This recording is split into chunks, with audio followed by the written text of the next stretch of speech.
আসসালামু আলাইকুম। আমি রাজিয়া ডেইলি ব্লগ চ্যানেল থেকে প্রতিদিনের মতো আবারও ছোট্ট একটা ভিডিও নিয়ে আমার বন্ধুদের মাঝে হাজির হয়ে গেলাম। আর দেশ বা দেশের বাইরে যে যেখান থেকে আমার এই ভিডিওটা দেখছো, অবশ্যই লাইক দিয়ে পুরো ভিডিও দেখবে, ভালো লাগবে। ভালো লাগলে অবশ্যই সুন্দর একটা কমেন্ট করবে। আর যারা নতুন অবশ্যই সাবস্ক্রাইব করে আমার পাশে থাকবে, আমাকে একটু সাপোর্ট করবে। আর এই যে দেখতেই পারছো, এটা কিন্তু আর্টিফিশিয়াল ফুলদানি। আর এই ফুলদানির মধ্যে ফর্ম আছে। এই ফর্মগুলো প্রতিদিন রাতে আসে ইঁদুর খালি কুটকুট করে কাটে। তো ভাবলাম যে একটা বুদ্ধি করি, এই যে কিলো মাটি নিলাম 2 প্যাকেট। এগুলো আমাদের দোকানে আছে, অনেক বিক্রি করা হয়। তো আমি নিলাম হলে যে মাটি কালার, এগুলা আমি এর ভেতরে ঢুকে দিব যাতে ইঁদুর আর না কাটতে পারে। তারপরে ফুলদানিগুলো ফুলগুলো নড়াচড়া করে।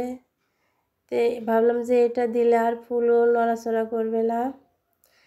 আর আমি যে কথা বলতে চাইছিলাম, সফলতার গল্প, আপনারা কখন কিভাবে টাকা সঞ্চয় করতে পারবেন খুব সহজে, সেটাই বলবো আপনাদেরকে। যখন আপনাদের বাচ্চা কাচ্চা থাকবে না, তখনই কিন্তু আপনাদের সঞ্চয় করার কিন্তু টাইম। যখন বাচ্চা কাচ্চা হবে তখন কিন্তু অত সঞ্চয় করা যায় না, এটা সবাই জানেন আমার আপু ভাইয়ারা। তার কারণ যখন একটা ফ্যামিলির 2-3টা বাচ্চা হয় তখন কিন্তু খরচটাও বেড়ে যায়। আর কিন্তু টাকা সঞ্চয় করাও অনেক কঠিন হয়ে যায়। যেমন ছেলে মেয়েকে স্কুলে ভর্তি করানোর খরচ, কাপড় চোপড়, বই খাতা, অনেক কিছু খরচটা কিন্তু একদম বেড়ে যায়। তাই আমার আপু ভাইয়াদেরকে বলছি, যখন বাচ্চা কাচ্চা না হয় তখনই চিন্তা ভাবনা করবেন কিভাবে টাকাটা সঞ্চয় করা যায়। আর আমি কিন্তু জিরো থেকে এখন আল্লাহর রহমতে 20 লাখ টাকার মালিক। অবিশ্বাস্য হলেও সত্যি। আমার কিন্তু 2002 সালে বিয়ে হয়। তারপরে 2, 3, 4 সালে আমাকে আলাদা করে দেওয়া হয়। যখন আমার শ্বশুর আমাকে আলাদা করে দেয়, শুধু হাত আর আমাদের যা কাপড় চোপড় ছিল তাই নিয়ে কিন্তু আমাদেরকে আলাদা করে দেওয়া হয়। যাই হোক, এখন অনেক ভালো আছি। আর এই যে আমার হাতে টাকাগুলো দেখতে পারছেন, এই টাকাগুলো কিন্তু আমি এই যে ভাড়া দিব, রুম ভাড়া আর হলে দোকান ভাড়া। এখানে আছে 15,000 টাকা। আমার 7,000 টাকা হলে রুম ভাড়া আর হলে 8,000 টাকা হলে দোকান ভাড়া। আমি এই যে যাচ্ছি, বাড়িওয়ালা 4 তলা থাকে, ওখানে আমি রুম ভাড়াটা দিয়ে সকাল সকালই চলে গেলাম একটু ছাদে। আর এই যে দেখতেই পারছেন সকালের কি কুয়াশা, আর লোকজন সিরিয়াল দিয়ে যাতেছে অফিসে, চাকরি কর্মস্থলে। আর রাস্তাটা একটু কাজ করতেছে, এই জন্য মানুষের অনেক সমস্যা হয়েছে। এক সাইডে রাস্তা কাজ করতেছে, আর এক সাইড দিয়ে কিন্তু মানুষ যাইতেছে অনেক কষ্ট করে। যাই হোক, কষ্ট করে তো যেতেই হবে যেহেতু চাকরিজীবী। আর এই যে আমি ছাদে থেকে নেমে আসলাম, এই যে দোকানের সামনে মাছওয়ালা এসেছে, বড় বড় আর কি তেলাপিয়া মাছ। তো আমার হাজব্যান্ড বলতেছে মাছ নিমো, ভাবলাম যে নাও। মাছগুলো একদম তাজা ফ্রেশ। আর এই যে 2টা মাছ কিন্তু 2 কেজি, অনেক বড় বড় সাইজের মাছ। আর মাছগুলো একদম টাটকা আর নড়তেছিল, এই জন্যই মাছগুলো নিলাম। বড় তেলাপিয়া মাছ কিন্তু অনেক স্বাদ লাগে। এখন আমি এই তেলাপিয়া মাছগুলো সুন্দর করে পরিষ্কার করে যে আঁশটেগুলো ছাড়ে নিয়ে তারপরে কেটে নিব।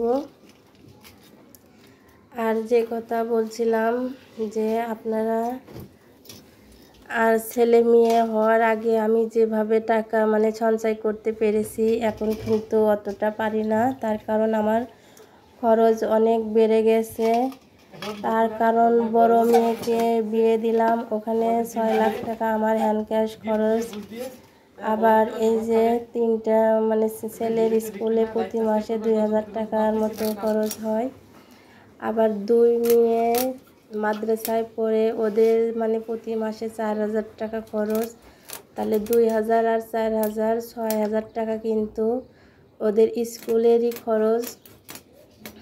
তারপরে তো আপনার খাতা কলম কাপড় চোপড়, মানে কি বলবো, আজ আর এটা নাই কাল আর ওইটা নাই, এগুলো মানে করতেই যায়। আর দেখতেই পারলেন আমি কিন্তু 15,000 টাকা শুধু ভাড়াই দিয়ে আসলাম। তারপরে তো কারেন্ট বিল আছে, দোকানে প্রতি মাসে 2000 টাকা কারেন্ট বিল ভরাতে হয়। বাসার জন্য 1500 টাকা ভরাতে হয়। কত মাসে 1000 টাকাও ভরার লাগে, যেহেতু আমি কারেন্টে মানে রান্ধি, এই জন্য কিন্তু আমার বাসারও কারেন্ট বিল একটু বেশি আসে। যাই হোক, আগের চাইতে এখন তারপরেও একটু আছে। আগে গ্যাস কেনা লাগতো, আবার কারেন্ট বিলও যাইতো। আর এখন মানে গ্যাসটা লাগে না, শুধু কারেন্ট বিল, মানে কারেন্ট উঠালি ভরালি হয় টাকা। আর এই যে কথা বলতে বলতে কিন্তু আমি মাছগুলো কেটে নিয়েছি, মাছগুলো পরিষ্কার করে নিতেছি। আজকে আলু বেগুন দিয়ে এই যে তেলাপিয়া মাছের ঝোল করব। পুরো ভিডিও দেখবেন ধৈর্য সহকারে, অবশ্যই ভালো লাগবে। আর একটা কথা বলি, মানে আমার কিন্তু প্রতি মাসে বিশ্বাস করবেন 50,000 টাকা কিন্তু আমার প্রতি মাসে খরচ হয়। যার যেমন ইনকাম তার তেমন খরচ। কিভাবে 50,000 টাকা খরচ হয় আমি সেটাই বলতেছি। ছেলে মেয়ের মানে স্কুলেতে 6,000 টাকা দেওয়া লাগে, আর 15,000 টাকা ভাড়া, এই হলো আপনার 21,000 টাকা। আর হলে 20,000 টাকার মতো মানে বাজার, আমাদের পুরো মাসের বাজার 20,000 টাকা দিয়ে হয়ই না, 20-25 এরকমই লাগে। তারপরে তো আরও মানে কাপড় চোপড় ওষুধপাতি, কি বলবো, মানে নেট বিল, এগুলো দিয়ে একদম 50,000 টাকার মতো প্রতি মাসে আমার একদম এটা মানে লাগবেই 50,000 টাকা। কিন্তু আমি কিন্তু আপনার ভাইয়ের থেকে কিন্তু কোনো রকম আমি আমার কাপড় চোপড় ব্যাপারে আমি কোনো একটা টাকাও নেই না। আমারও যে সেলাই মেশিন আছে, আমি সেলাইয়ের কাজ শিখছি। আমি 2-4 সেট অর্ডারি কাপড় বানালে আমার কিন্তু হাত খরচ বা আমার কাপড় চোপড় হয়ে যায়। তারপরে ছোটো একটা বিজনেস আছে, ওখান থেকে মানে যা আসে ইনকাম, ওইটা দিয়ে কিন্তু আমার এই যে ঘরের ফার্নিচারগুলো সব আমার টাকায় কেনা। আপনাদের ভাইয়া ঘরের কিচ্ছু কিনবে না, তার ব্যবসা, মানে তার ব্যবসা নিয়ে সে ব্যস্ত। যাই হোক, তার ব্যবসা মানে না করলে সে আর 50,000 টাকা কীভাবে খরচ করবে সেটাও ভাবি, যে যেহেতু খরচ বেশি। তারপরেও আলহামদুলিল্লাহ, খরচ করার পরেও যা থাকে আলহামদুলিল্লাহ আলহামদুলিল্লাহ। একটু হিসাব করে চললে অনেক কিছুই করা সম্ভব। আমার যখন মানে ছেলে মেয়ে বাচ্চা কাচ্চা ছিল না, তখন আপনাদের ভাইয়া একটা জব করতো কোম্পানির, মানে ও তো ড্রাইভার, আগে ড্রাইভারি করতো, মানে কোম্পানির গাড়ি চালাতো। ওর বেতন ছিল অনলি 12,000 টাকা, তখন 2008 সালে, 8 সালে, হ্যাঁ 8 সালে, 2008 সালে তখন ওর বেতন ছিল 12,000 টাকা। কিন্তু 12,000 টাকা বেতন, সব বেতন এসে কিন্তু আমার হাতে দিত। তখন তো মানে আমি 1 টাকাও ইনকাম করতাম না। ছেলে মেয়ে ছোটো ছোটো ছিল, মানে ছেলেটাও ছোটো, মেয়ে 2টা, মানে 3টাও ছোটো। বাসায় মানে বসে বসে শুধু ওদেরই খেজমত করা লাগতো, সংসারের কাজকামও বেশিরভাগ করতে পারতাম না, অনেক কষ্ট হয়ে যেত। আর 12,000 টাকা দিয়ে আমি প্রতি মাসে কিন্তু ওখান থেকে 2,000 টাকা, তখন মানে যে নর্মাল বাসায় ছিলাম, নর্মাল বলতে মানে ফ্ল্যাট না, এমনিতেই বাসা। তারপরেও বাসাটা সুন্দর ছিল, মানে গ্যাস ছিল না, কারেন্ট ছিল না, কারেন্ট ছিল, গ্যাস ছিল না। আর তখন ওই বাসায় সবাই নারকেল চুলায় রান্না করতো, আমিও নারকেল চুলায় রান্না করতাম। তবে 500 টাকার নাকড়ি হলে কিন্তু সারা মাস চলে যেত। আর 12,000 টাকার মধ্যে থেকে 2,000 টাকা কিন্তু আমি ঘর ভাড়া দিতাম, আর থাকতো 10,000 টাকা। 10,000 টাকার মধ্যে 5,000 টাকা কিন্তু আমি সাথে সাথেই আমার বাড়ি পাঠিয়ে দিতাম আমার আব্বার কাছে, যেহেতু আমরা ঢাকা থাকতাম।